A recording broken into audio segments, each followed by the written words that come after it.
Long-term investigations. It is quite possible security forces will encounter an urban guerrilla sniper who is superior to them in tactics and methodology and consistently avoids battlefield detection and the best efforts of counter-sniper teams. In these cases, firepower and battlefield measures are ineffective and possibly irrelevant.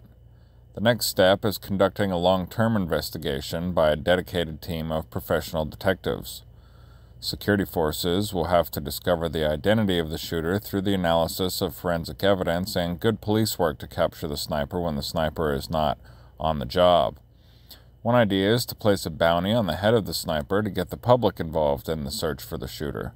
Security forces must then establish the means for the public to contact them, like establishing dedicated hotlines, email addresses, and distributing the addresses and phone numbers of local police stations where people can come in to deliver relevant tips. The government can also marshal other resources and show pictures or a description of the suspected shooter on television, air this information on the radio, and place notices in newspapers, on flyers, billboards, and websites. The battle thus becomes one of information flow.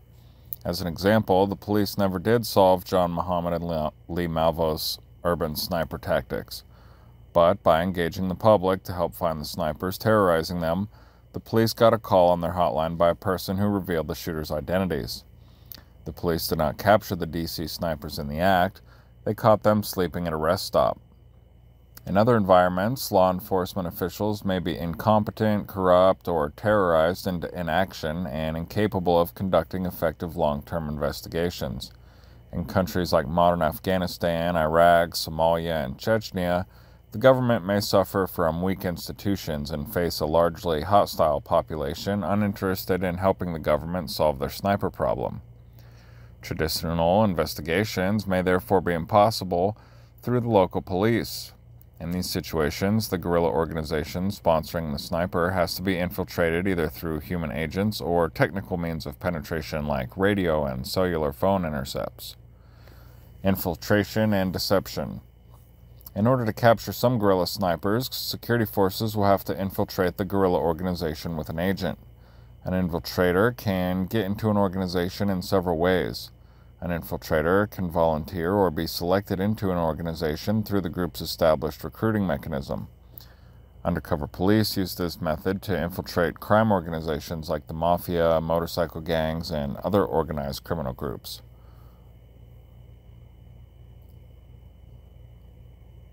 Once on the inside, the infiltrator builds trust with the group and covertly collects information leading to the identity of the sniper.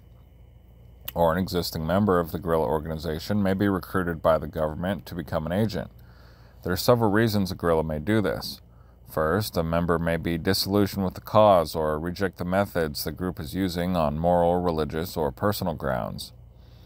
Eamon Collins, a one-time intelligence officer for the IRA, eventually left that organization and provided an avalanche of information to the British authorities because he grew weary of the war and no longer had the personal commitment to live such an extremely stressful double life.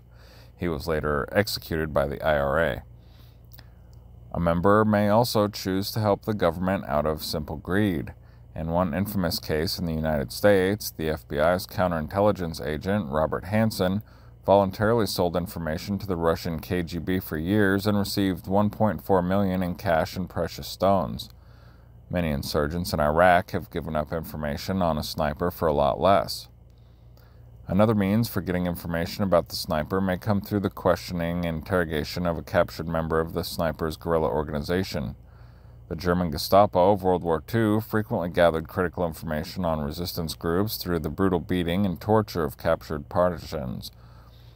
The French in Algeria from 1954 to 1962 also used torture to extract key information from captured Algerian insurgents. Favorite French methods included electrocution, burning with blowtorches, and drowning. The French methods were accredited by some for their ability to crack the guerrilla network operating out of the capital of Algiers. However, an interrogation does not have to be brutal to be effective. Captured members of illegal organizations all over the world, from common prison gangs to the Taliban, have all provided information of some sort to security forces through persistent, skilled questioning by trained interrogators. If the human element fails to work for security forces, they may find success with technical means of infiltration. To start, security forces can covertly install electronic listening devices in guerrilla safe houses, residence, or places of work. Security forces can tap the phone lines of suspected guerrillas and intercept their cell phone conversations or radio transmissions. Through these collection methods, security forces may learn of specific information leading to the identity of the sniper. A good example of both human and technical means of infiltration was when British forces got inside the Goldfinger sniper crew with an informant and, most likely, technical equipment.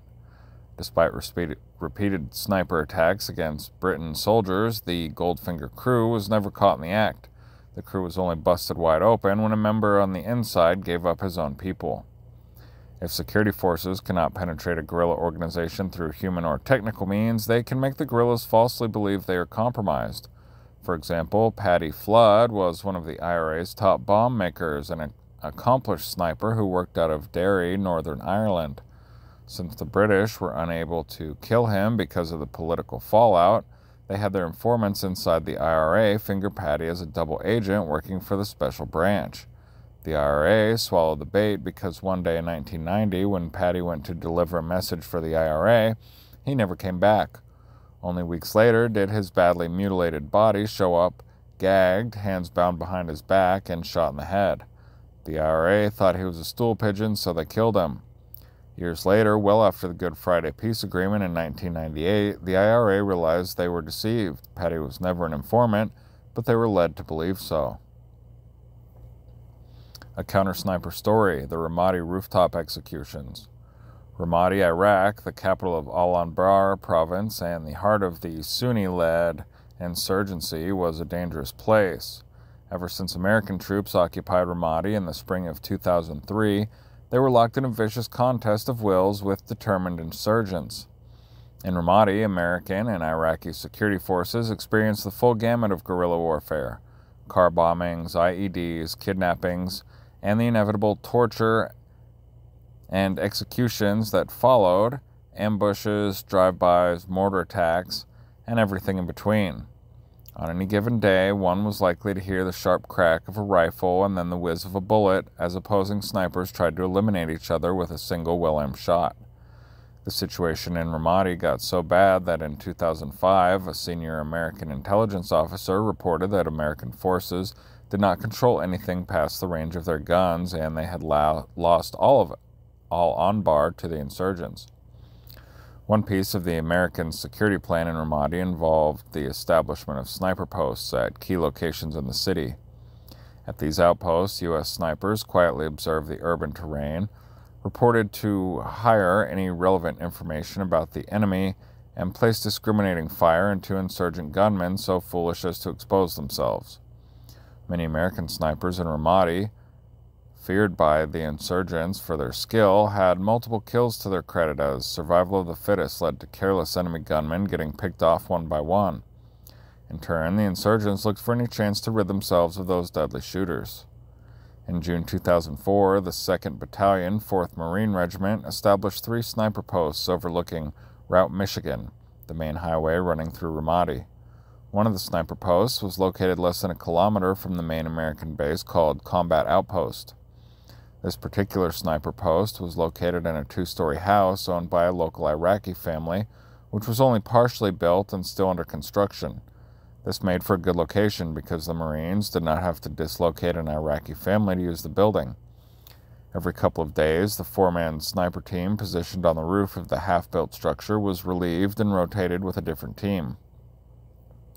This system gave the teams time to rest and recover, as constant vigilance 24 hours a day was mentally and physically fatiguing. Just staring through a sniper scope in the oppressive heat for more than a few hours, watching the heat waves and mirages dance off the burning pavement, wore you out. In the early morning of June 24th at about 1 a.m., it was time for a new team to rotate into the outpost. The new team consisted of 4 Marines: Corporal Tommy Parker Jr., Lance Corporal Deshaun Otay, Lance Corporal Juan Lopez, and Lance Corporal Pedro Contreras. Corporal Parker was the team leader and the only school-trained sniper in the group. Initially, everything went as planned.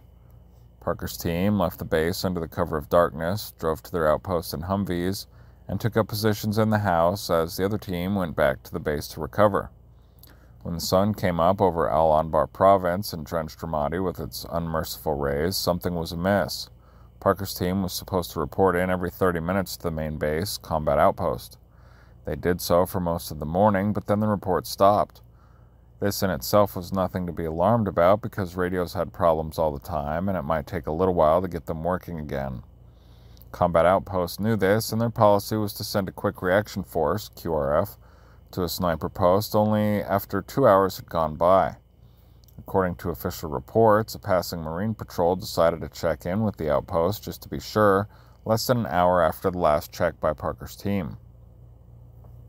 When the patrol made it to the outpost around 11:30, there were no greetings by Parker's team, there was no guard standing alertly at the entrance, and in fact, there was no sound at all. The patrol walked up the stairs to the roof to see what was going on and was horrified at what they saw. All 4 soldiers were dead and now laid in pools of their own blood. 3 of them were shot in the head at point-blank range, and another one suffered multiple gunshot wounds to the body. One Marine even had his throat slit. How did this happen? How did 4 experienced Marines get killed in broad daylight and never even get off a single shot, all without any sounds being heard? It took a thorough investigation by the Naval Criminal Investigative Service, NCIS, to piece together the killings, but they came up with a likely scenario. It was no secret the Marines were using the outpost. In fact, the Marines used the same building so often the Iraqis living in the area knew it was a sniper post.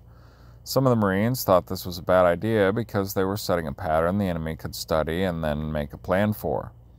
Parker himself knew they were setting themselves up for an ambush, and sooner or later they would get hit before that fatal June morning. Parker told his wife, Carta, "No wonder people are dying. They're sending us to the same place by the same route at the same time of day." Also, before the killings, other Marines on patrol saw Iraqis entering the building, holding conversations as if they were discussing how to finish up construction on the house the Marines were using as an outpost. These Iraqis knew the house intimately and knew the exact location and procedures of the Marines using the house. This access to and knowledge of the house was perfect and proved fatal. The NCIS investigators later determined the Iraqi Karbid family put out a hit on the sniper team. Investigators know this because an intercepted cell phone conversation between Karbid family members revealed they authorized the hit and they were going to mow these Marines. Then a 4-man hit team was assembled to take them out since the Marines' patterns were already known, as was the exact layout of the house. The hit team was able to study their objective and come up with a plan to take out the Marines. Instead of fighting the Marines one-on-one, the hit team decided to use deception and pose as construction workers. Sometime in the morning, this hit team arrived in the house. No one knows what happened exactly except the hit team, but here's a possible scenario. The hit team drove up near the outpost and got out of their car. They walked to the house dressed as laborers with accompanying paraphernalia like toolboxes and paint buckets. The hit team was cautious, but they did not try and hide their presence either. They walked right up to the house, went inside, and started to work on the house with their tools. One of the Marines probably went downstairs and investigated, gun at the ready. However, the cautious Marine was met with a wave of the hand, a friendly smile, and a jovial, "Hello, mister." Since the Iraqis were obviously working on the house, were not trying to hide anything, and worked on the house in the past, the Marine thought nothing of it and went back to the roof. The sniper team continued to call in their reports every half hour, but failed to mention anything about the Iraqis in the house because the men worked there in the past. The outpost never reported the workers before, and the 4 men looked like harmless construction workers. The hit team worked in the house as they observed the Marines. They worked their way up to the 2nd floor, so they were near the stairwell leading to the roof. One of the hit men began working on or near the stairs, so he had a good view of the Marines on the roof. As the Iraqi worked diligently on his project, he stole glances at the roof, pinpointing exactly where the Marines were and what they were doing. He could see 2 of the Americans were lying down asleep, and the other 2 were focused on watching Route Michigan. The hit team kept one man near the roof as a lookout as the other three went down to the first floor, made a plan, and got out their weapons. The time was 10:40 a.m. They went back to the second floor, and their lookout nodded to them. The Marines were completely vulnerable and not worried about them at all. It was now or never. The shooters walked calmly past their lookout and up onto the roof with their folding stock AK-47s silenced with sound suppressors. The two Marines were on sniper duty. Otay and Lopez were shot first. Parker and Contreras, who were asleep on the roof, never heard a thing and were shot next since they had no immediate threat to the killers. As soon as the shooting was over, one of the killers left the building to get the car. Another man went to the bottom floor to act as a lookout. The other two stripped the dead Marines of all their equipment, to include 2 sniper rifles, one of which was Corporal Parker's rifle, 4 M16A4s, 24 magazines for the M16s, 8 hand grenades, the Marines' PRC-119F radio, and an excellent AN-PAS-13 thermal weapon sight for shooting at night. As soon as their car was ready, the team loaded the stolen equipment into the truck. It took a couple minutes to get it all, but they had plenty of time. They knew exactly what Combat Outpost patrol schedule was. It was less than 10 minutes from the time the first shots were fired to the time all 4 men were in the car driving off. By 10:50 a.m., the hit team was done, on their way to a safe house somewhere in the city. Only at 11:30 did the Marine Patrol arrive and find out why the outpost was not returning their calls. Analysis of the rooftop killings. The Marines killed in the outpost were taken by complete surprise by the insurgents' unconventional methods. The Marines were ready to defend themselves from the most likely threat, an opposing sniper, and the insurgents knew this. While the Marines were well prepared for the obvious attack, they left their back door wide open, quite literally. The Marines' biggest error was using a half-built house for an outpost and continuing to let the laborers work on it. Since the house was still under construction, the insurgents knew they could use a ruse and pose as workers to gain access into the building. The Marines in the outpost got sloppy, never searched the workers, and failed to place a guard on them as they worked. Since the Marines in Ramadi interacted with and worked in close proximity to Iraqi civilians all the time, day after day, they were overwhelmed by the sheer number of people. They were unable to distinguish an insurgent from innocent people as the insurgents blended in with the population. As long as the insurgents looked and acted like everyone else when the Americans were watching them, they were invisible. The insurgents who took out the outpost were able to do so because they mimicked the dress, body language, and actions of a regular work crew. There was nothing to indicate they were anything other than poor workers trying to make a living. In short, the insurgents took advantage of the complex, uncertain environment that is modern urban guerrilla warfare. Not only did the insurgents exploit the urban and human terrain, they developed and executed a well-thought-out plan of action. Obviously, they studied the Marine outpost in depth, knew the Marines' procedures, understood the quick reaction force's limitations, and were able to pull off in broad daylight an utterly silent hit. Most likely with suppressed weapons. After all, how did no one hear all the shooting when the outpost was on a roof only 800 meters from Combat Outpost, which housed thousands of soldiers? No matter how one looks at it, this was a successful operation due to accurate intelligence, detailed planning, and maximum use of deception and surprise. The insurgents benefited from this counter-sniper operation in many ways. First, they captured 2 excellent sniper rifles that could not be traced to them in any way. Even the M16A4s were accurate enough to be urban sniper weapons. Second, the capture of the AN-PAS-13 thermal sight allowed some guerrilla sniper in the future to target American soldiers at night when it was pitch black out, because thermal sights do not require any light source whatsoever to be effective. Third, the killing of the Marines provided great material for insurgent propaganda that was distributed on the internet for the whole world to see and given away on CDs in Iraq Street for the average Iraqi to watch. Finally, the killings contributed greatly to a Marine Corps reaction, require more Marines to go out on a sniper mission, making these sniper operations less effective and more vulnerable to detection because of their increased signature. 2 years later, payback in Habaniyah. In the sweltering heat of the Iraqi summer, a United States Marine Corps scout sniper team from the 3rd Battalion, 5th Marine Regiment lay in wait in a concealed sniper hide near Habaniya, Iraq. The date was June 16, 2006. As the team surveyed the urban terrain, they noticed something out of the ordinary. A military-age Iraqi male was sitting in the back seat of a parked passenger car, filming a passing American Marine patrol consisting of amphibious assault vehicles. The team was also observed a rifle in the back seat. The Marine sniper team radioed down to the patrol that they were being watched by a sniper and to take caution. After warning the patrol, the guerrilla sniper reached for his rifle in preparations for making a shot. The Marine sniper observed this and drew a bead on the insurgent's head. One well-placed round was enough to kill the would-be sniper.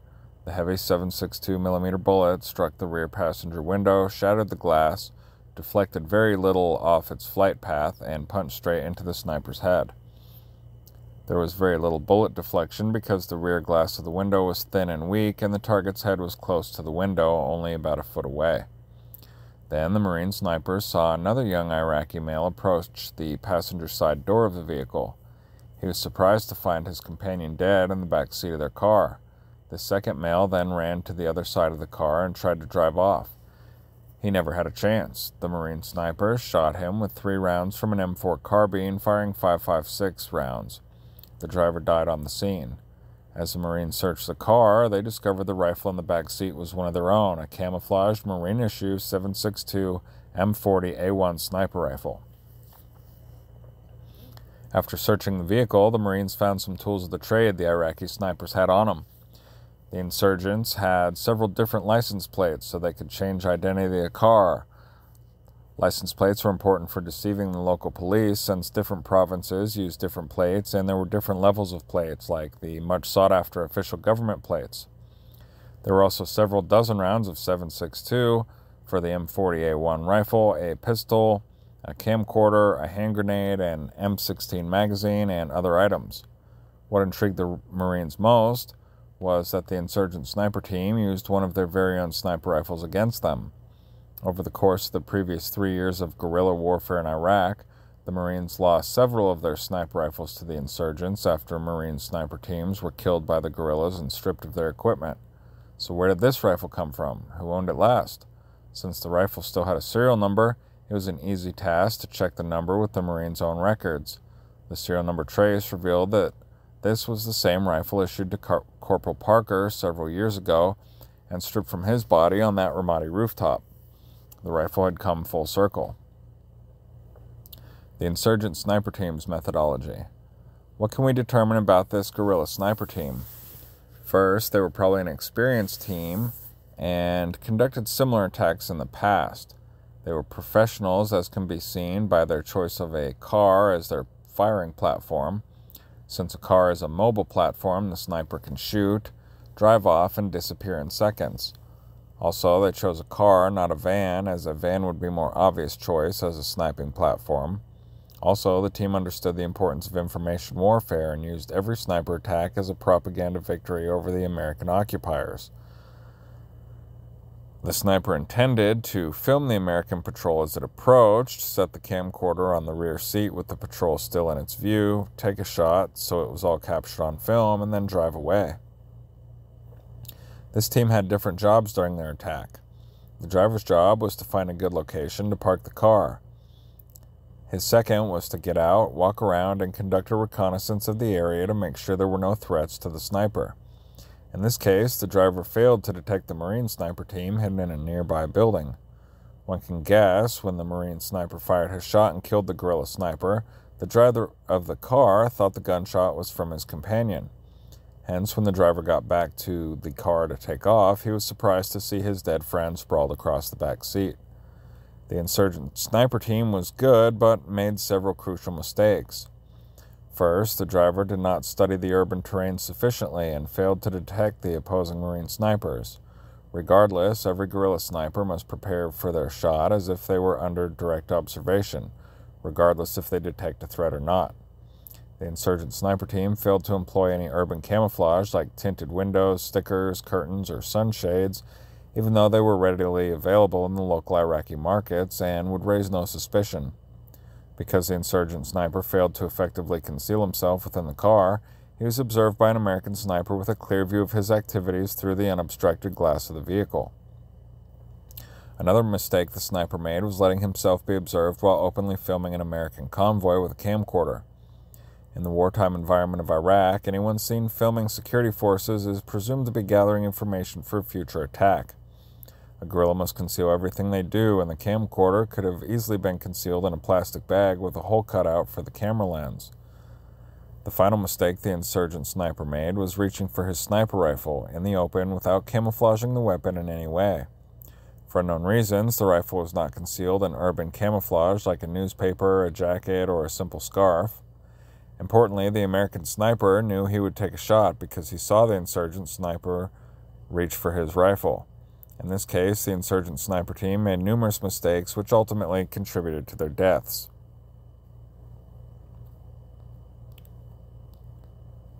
The limits of counter-sniper tactics.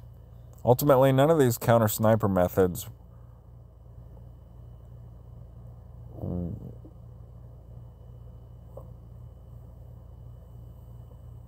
I don't know what that's supposed to say, but anyways, none of these counter-sniper methods worked, and even collectively, they will not solve the threat of snipers. What do I mean by this? These methods may work against a lone sniper like Charles Whitman in the Texas Tower or the DC snipers. A determined, entrenched, mature guerrilla movement using snipers on a large scale is a different beast altogether.